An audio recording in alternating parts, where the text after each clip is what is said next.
Pero mahal, pwede bang ako na lang yung 100 dyan? Wala na kasing panggata si baby. Wala nang panggata si baby. At di galingan mong magnakaw! Ngayon na mahal. Kanina umaga pa kasi di nakakain ng gata si baby. Talagang sinasagot-sagot mo na ako ngayon. Anong ginagawa mo sa anak ko? Ha? Sino ka namang matanda ka?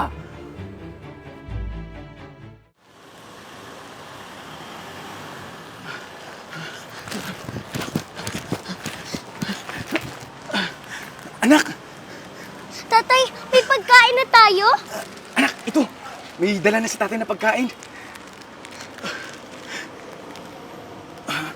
Anak, kainin mo to ha. Po, saan naman po kayo pupunta? Anak, sandali lang. May pupuntahan lang si tatay. Pero, ipangako mo sa akin ha, na huwag kang alis dito. Pangako. Sige po, tay. Basta, dalian nyo ha. Sabay na tayo kakain nito. O sige anak, kumain ka lang dito ha. Pangako ni tatay, babalik si tatay ha. Saglit lang ako. Para mas marami pa tayong pagkain ha. Sige na. Bye po, tay.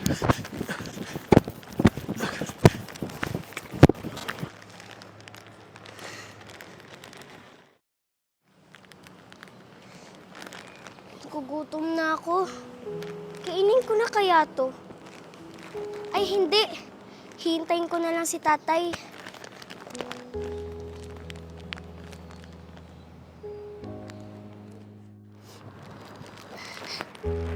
Tay! Nasaan ka na po? Tay! Tay! Nangako ka po sa akin na babalikan niyo ako. Nasaan na po kayo? Tay! Tay! Tay!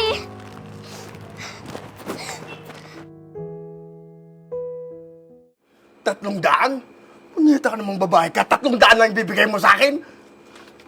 Anong gagawin ko dito? Mahal, hindi ko naman alam na ganun pala laman ng wallet niya. Mukha naman kasing mayaman eh. Sabihin mo, wala ka talagang kwenta. Ang bobo mong magnanakaw.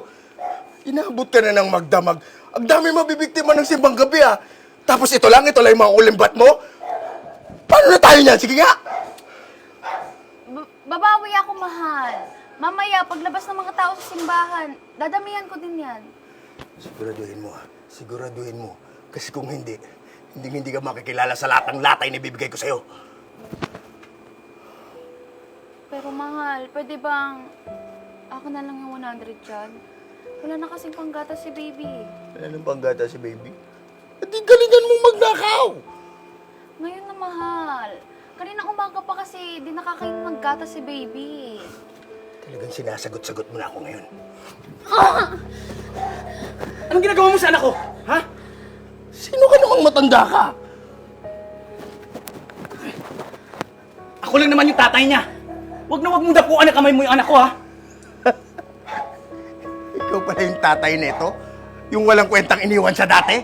Talagang bumalik-balik ka pa. Magaling. Maganda yan. Samahan mo muna siya. Mag-banding muna kayong mag-amang walang kwenta. Uy, dadagdagan mo to ha! Anak, kamusta ka na? Buhay ka pa pala! Ano ginagawa mo dito? Balak mo pa ata mag-Dolce Buena sa akin eh, no? Hindi anak. Nandito ako dahil ikaw yung rason kung bakit natili akong matatag. Ikaw, kamusta ka na? Ba't marami kang pasa? Asawa mo ba yun? Sinasaktan ka ba niya? Pwede ba? Huwag kang umakto na parang may pakialam ka. Alam mo naman natin na pinabayaan mo ako. Wala kang puso! Anak, alam ko, marami akong pagkukulang sa'yo. Pero anak, ako pa rin to. Yung tatay mo, yung magulang nagmamahal sa'yo. Sandali lang ha. Ang kapal naman ng mukha mo para ipakilala yung sarili mo bilang magulang ko. Eh, hindi ka naman naging magulang para sa akin eh. At oo, masama ang loob ko sa'yo. Hindi nga lang masama eh. Kundi galit at poot ang nararamdaman ko ngayon sa'yo. Anak, patawarin mo si tatay. Tawarin? 15 taon? 15 taon mo akong iniwan. 15 taon kang nawala. Maliit pa lang ako. Wala akong kamuhang-muhang sa mundo. Iniwan mo ako. Iniwan mo akong mag-isa. Sorry anak, hindi ko alam yun eh, pero... Anak, hindi pa rin tama yung magnakaw. Di ba? Hindi naman yung... Hindi nga. Hindi mo naman ako tinuruan kung paano mabuhay mag-isa sa murang edad. Yang pagnanakaw, pangungupit. Yan yung bumuhay sa akin sa mga panahong mag-isa lang ako. Kaya ngayong may anak na ako, gagawin ko ang lahat para lang mabuhay siya. Hindi ako tutulad sa'yo. Anak, pasensya ka na. Na hindi ko alam na yun na yung pala nangyari sa'yo. Hindi mo alam kung anong dinanas ko sa murang edad hanggang sa nagkamulat ako. Pinagsamantalaan ako ng kung sino-sino. Pati yung asawa ko. Siya ang nagbigay sa akin ng bahay at ng matutuluyan. Pero anak, sinasaktan ka niya. Wala akong pakialam. Kaysa naman maulit yung pambababoy sa akin ng kung sino-sino kasi wala akong matuluyan. Huh? Dahil sa'yo, naging miserable yung buhay ko. Dahil sa'yo nawala nagsaysay yung buhay ko. Kaya kinasusuklaman kita hanggang sa pinagdadasal ko na sana mamatay ka na. Anak, patawarin mo si tatay. Oo, kasalanan ko ng lahat. Dahil nagnakaw ako. Kung di sana ako nagnakaw, hindi ka nagkaganyan. Nakaw? Oo anak, nagnakaw ako tulad mo. Dahil kailangan mo ng pagkain nun. Yung pagkain na dala-dala ko sa'yo. Galing sa nakaw ni tatay yun. Kaya ako nakulong. Tay, malapit na po pala birthday ni Papa Jesus. Totoo po ba na pinako siya dahil sa mga kasalanan natin? Oo anak, kaya ikaw, magpakabait ka ha. Dahil kapag magnakaw ka, hindi ka bibigyan ng regalo ni Papa Jesus, saka magagalit siya. Opo, hindi po, Tay. Baka po kasi hindi ako bigyan ng regalo ni Papa Jesus ngayong Pasko eh. Anak, ano bang gusto mong regalo? Parol po, Tay. Naku anak, bakit naman parol eh? Maraming parol dito ah. Ba't ayaw mo ng laruan? Eh, kasi po, lagi po tayo wala niyan tuwing Pasko eh. Naiinggit po ako sa ibang mga bahay na may parol. Kaya tayo, kailan po kaya tayo magkakaroon ng bahay na may parol? Naku anak, darating din ang araw na yan. Ah, na pala. Nagugutom ka na ba? Kaso, Ay, may mabibili ka pa po ba niyan? Ito na po talaga ako eh. oo naman anak, hayaan mo. Itong 2 piso na to, makakabili to. Gagawa ng paraan si tatay para makakain ka. Ha? Sige po, Tay. Pagod na ako eh. Ah, ano ba? Tara, doon muna tayo.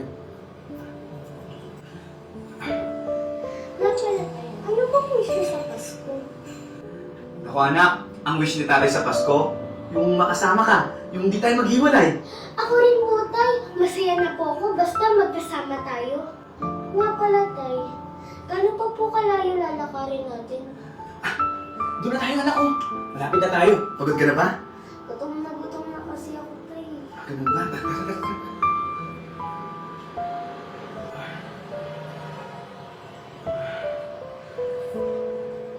Panginoon, patawarin mo sa gagawin mo.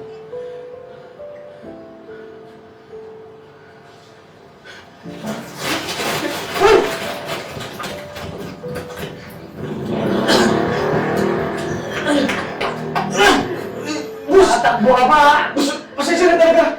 Nagawa ko na yung para sa anak ko. Bus, patawarin niyo. Bilis mo! Bus, patawad. Napresinto ka na magpaliwanag! Bus, parang awa niyo na. Boss! Boss! Parang awa niyo na Palabasan niyo ko dito. Inaantay ako ng anak ko. Sige na, Bus, oh. Mako na po kayo sa akin. Baka nag-agay na po yung anak ko sa akin doon eh. Sige na po.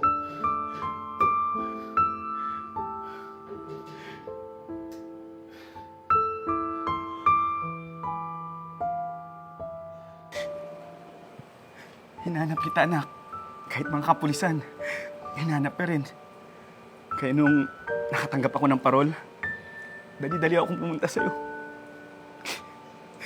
Dahil gusto kita makasama. Tsaka, alam kong ikaw na to. Dahil anak kita. Tay, hindi ko po alam na ganun po pala yung sinapit ninyo. Kung alam ko lang po, edi sana po binisita po kita sa kulungan. At saka, pinagluto po kayo ng masasarap na pagkain. Sorry po.